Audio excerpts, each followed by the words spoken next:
নমস্কার দর্শক বন্ধুরা, আপনাদের সবাইকে আরো একবার সুস্বাগতম আমার এবং আপনার চ্যানেলে সুন্দর টক্সে। বন্ধুরা, আজকে শুক্রবার। আমরা সবাই জানি শুক্রবারের অধিপতি দেবী হচ্ছে মা মহালক্ষ্মী, যিনি সবার ঘরে পূজিত। আর মা মহালক্ষ্মী হচ্ছে আমাদের পার্থিব জীবনের সুখ, সম্পদ, বিলাসিতা, প্রাচুর্য এবং সৌভাগ্য নির্ধারণকারী দেবী। তাই আজ শুক্রবার যদি আপনারা সবাই মা মহালক্ষ্মীকে খুশি করতে পারেন, তাহলে আপনাদের সবার ঘর এবং সবার পরিবার সুখ, সম্পদ, প্রাচুর্যে ভরে উঠবে এবং আপনাদের পরিবার থেকে সব রকমের দুঃখ, দারিদ্র, দৈন্যতা আজীবনভাবে কেটে যাবে। তাই বন্ধুরা, আর বেশি দেরি না করে মা মহালক্ষ্মী সেই মন্ত্রটা আপনাদের সামনে বলে দেবো। সেই মন্ত্রটা শোনার আগে সবাই আমার চ্যানেলের কমেন্ট বক্সে অবশ্যই জয় মা মহালক্ষ্মী কমেন্টটা করে দেবেন। তাহলে মা মহালক্ষ্মীর সেই গায়ত্রী মন্ত্রটা আপনাদের সামনে আমি বলছি।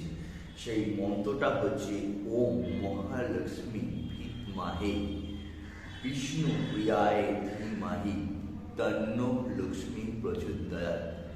আর একবার বলছি বন্ধুরা, সেই মন্ত্রটা হচ্ছে ওম মহালক্ষ্মী ভিদ্মহে বিষ্ণু প্রিয়ায় ধীমহি তন্নো লক্ষ্মী প্রচোদয়াৎ। বন্ধুরা, এই মন্ত্রটা আমার চ্যানেলের ডিসক্রিপশন বক্সেও থাকবে, আপনারা দেখে নিতে পারবেন।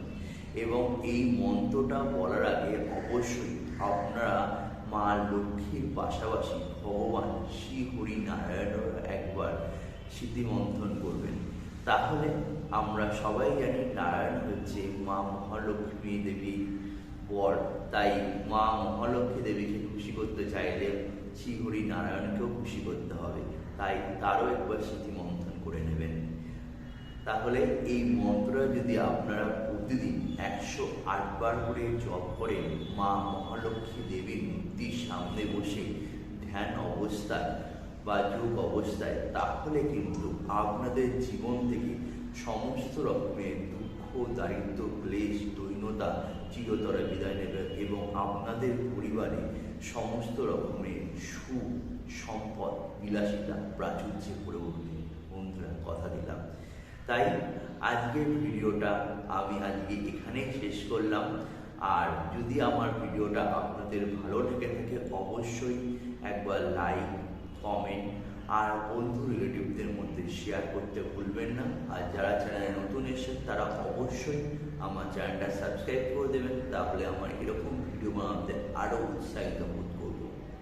তাই বন্ধুরা, নতুন ভিডিওতে আবার আপনাদের সবার সাথে আমার দেখা হচ্ছে। আর নতুন ভিডিও আসা পর্যন্ত আপনারা সবাই ভালোভাবে থাকবেন, সুস্থভাবে থাকবেন এবং অবশ্যই সুন্দরভাবে থাকবেন। চলুন, আবার আপনাদের সামনে দেখা হচ্ছে নতুন আর একটা